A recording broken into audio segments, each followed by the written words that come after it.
We all know that President Trump likes to tweet. He says it's the most direct way to reach the American people. But what if the president blocks you? A New Hampshire man says Mr. Trump should not be allowed to block him on Twitter.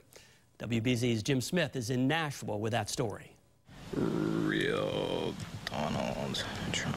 Jordan Thompson is now part of the club, a growing list of people blocked by President Trump on Twitter. He says it all began when he responded to a tweet on the president's personal @RealDonaldTrump account about Memorial Day. Thompson asked why the president had not paid respects to the victims of a horrific stabbing on a train in Portland, Oregon.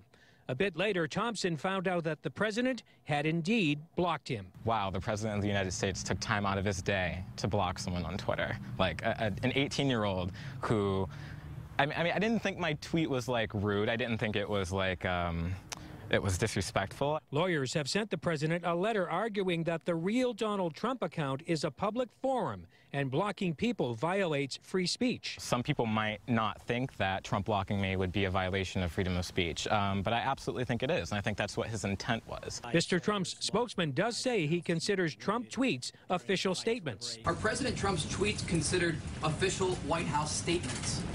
Well, the president is the president of the United States, so they're considered official statements by the President of the United States. To be fair, the president did condemn the Portland stabbings in his official presidential POTUS Twitter account.